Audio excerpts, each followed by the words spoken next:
एक ऐसे नबी जिन्हें एक बड़ी वेल ने निगल लिया। आपसे ऐसी कौन सी खता हो गई थी और आप मछली के पेट में 40 दिन जिंदा कैसे रहे? इस वीडियो में हम उस हस्ती के मुताल्लिक जानेंगे जिनका वाकया कुरान मस्जिद में यूनुस और तौरेत में जोनाह के नाम से आया है।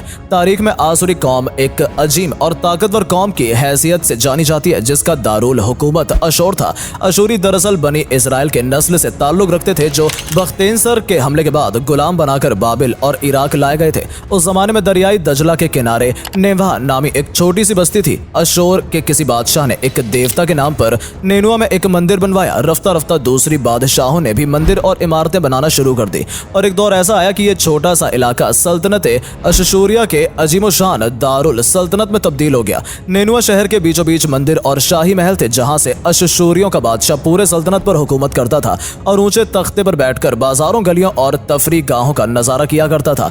अशशूर के मागरिबी इलाके में लहलहाते खेत थे। पूरा शहर दरख्तों और बागा से भरा हुआ था। अशशूरिया लोग पत्थर तराशने के फन में भी माहिर थे। लिहाज जगह जगह संगमरमर की दीवारों पर उन्होंने अपने देवताओं के नक्शों निगार बना रखे थे। मुख्तसर ये है कि नेनुआ तहजीब तबद्दुम के लिहाज से इंतहाई तरक्की करने वाला शहर था। अशुद्ध देवता उनका सबसे बड़ा देवता था। ये लोग बादशाह को भी खुदा का दर्जा दिया करते थे। ये लोग बुत परस्ती और कुफरो शिर्क में मुब्तला थे। उस वक्त नेनुआ की आबादी 1 लाख से ज्यादा थी और यह 700 ईस्वी का जमाना था। अल्लाह ने उस जमाने में उस कौम की हिदायत के लिए हजरत यूनुस अलैहिस्सलाम को भेजा। हजरत यूनुस का पूरा नाम यूनुस इब्ने मता था। आप हजरत हूद अलैहिस्सलाम की औलाद में से थे, जबकि बास मुफस्सरीन ने लिखा है कि यूनुस अलैहिस्सलाम का ताल्लुक बनी इसराइल से था। आप हजरत यूसुफ के छोटे भाई बिन्यामीन के बेटे थे। जब आपको नबूवत मिली उस वक्त आपकी उम्र 28 साल थी। आप पर एक सहीफा भी नाजिल हुआ जो तौरेत में यूनाह के नाम से मौजूद है। हजरत यूनुस सबसे पहले अशशूरी बादशाह के पास गए और उसे पैगाम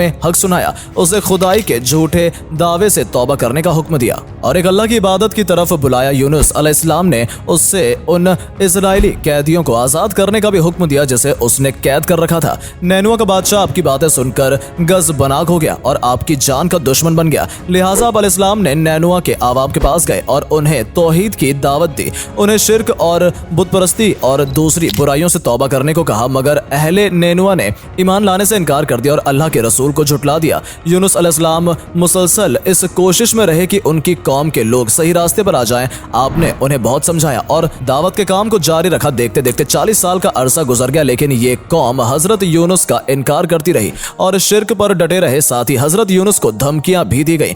अगर आपने अशुद्ध देवता के खिलाफ कुछ कहा तो आपको कत्ल कर देंगे। आखिरकार हजरत यूनुस अपने कौम से मायूस हो गए। जब उनकी सरकशी और नाफरमानी इंतहा को पहुंच गई तो अल्लाह ने हजरत यूनुस को हुक्म दिया कि लोगों को आगाह कर दो कि 3 दिन के अंदर उन पर अजाब आने वाला है। लिहाजा आपने अहले नेनुआ के सामने ऐलान किया कि अगर तुमने 3 दिनों के अंदर बुत परस्ती और शिर्क से तौबा न की तो तुम पर अल्लाह का कहर नाजिल होगा और पूरा शहर तबाह बर्बाद हो जाएगा। लोगों ने आपका मजाक उड़ाया और जवाब में कहा, हम तुम्हारे रब की तरफ से अजाब के मुंतजिर रहेंगे। आपकी कौम ने आपस में मशवरा किया तो इस बात पर सबका इत्तेफाक हुआ कि यूनुस को कभी झूठ बोलते नहीं देखा गया, लिहाजा उनकी बात नजरअंदाज नहीं करनी चाहिए। मशवरे में यह भी तय हुआ कि देखा जाए कि अगर यूनुस अलैहिस्सलाम रात बस्ती के अंदर अपने घर के अंदर रहते हैं तो समझ लो कि कुछ नहीं होगा, और अगर वो यहाँ से कहीं और चले जाते तो यकीन कर लो कि सुबह अजाब जरूर आएगा। हजरत यूनुस अलैहिस्सलाम रात को उस बस्ती से निकल गए। सुबह हुई तो अजाब इलाही का एक स्याह धुआं बादल की शक्ल में बस्ती वालों के सरों पर मंडराने लगा।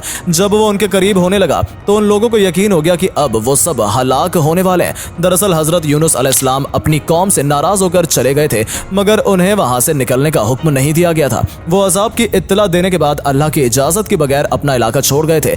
असारे अजाब देखकर जब अशशूरियों ने तौबा व इस्तिग़फ़ार की तो अल्लाह ने उन्हें माफ कर दिया। अल्लाह ताला किसी भी कौम को उस वक्त तक अजाब नहीं देता जब तक वो अपनी हज़्ज़त पूरी नहीं कर लेता। बस जब यूनुस अलैहिस्सलाम ने उस कौम में मोहलत के आखिरी लम्हे तक नसीहत का सिलसिला जारी नहीं रखा और अल्लाह के मुकर्रर किए गए वक्त से पहले वो खुद ही हिजरत कर गए तो अल्लाह के इंसाफ ने उस कौम को अंजाम देना गवारा न किया और उन्हें माफ कर दिया गया। जब हजरत यूनुस अलैहिस्सलाम नदी के किनारे पहुंचे तो एक कश्ती को मुसाफिरों से भरा हुआ पाया। हजरत यूनुस कश्ती में सवार हो गए और कश्ती ने लंगर उठाया। पूरे दिन में कश्ती समुद्र में सुकून से चलती रही। अचानक ऊंची ऊंची लहरें उठने लगी। लोगों ने अपना सारा सामान समुद्र में फेंक दिया कि कश्ती का बोझ कम हो जाए, लेकिन कश्ती का बोझ फिर भी कम नहीं हुआ। जब कश्ती डगमगाने लगी तो कश्ती के गर्क होने का यकीन होने लगा।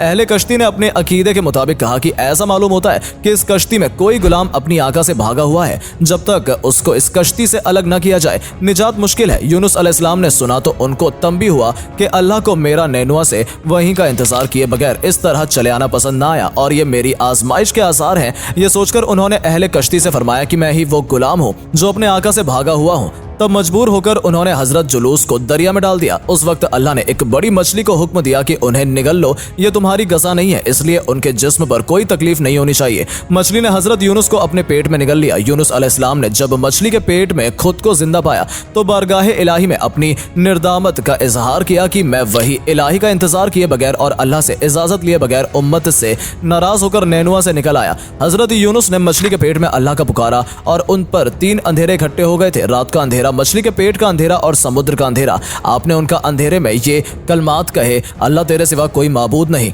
तू यकता है, मैं तेरी पाकी बयान करता हूँ, बेशक मैं अपने नफ्स सूद खुद ही जुर्म करने वाला हूँ। रिवायतों के मुताबिक अगर हजरत यूनुस ये तस्बीह न कहते तो कयामत तक मछली के पेट में रहते। रसूलुल्लाह सल्लल्लाहु अलैहि वसल्लम ने फरमाया कि जब यूनुस ने ये दुआ की तो ये कलमात अर्श के गिर्द घूमने लगी। फरिश्ते कहने लगे कि ये बहादुर दूर दराज जगह से आवाज आ रही, लेकिन कान उससे पहले इसे आशना जरूरी है और आवाज बहुत ही कमजोर है। अल्लाह ने हजरत यूनुस की दर्द भरी आवाज को सुना तो फरमाया, क्या तुम इस आवाज को नहीं पहचानते?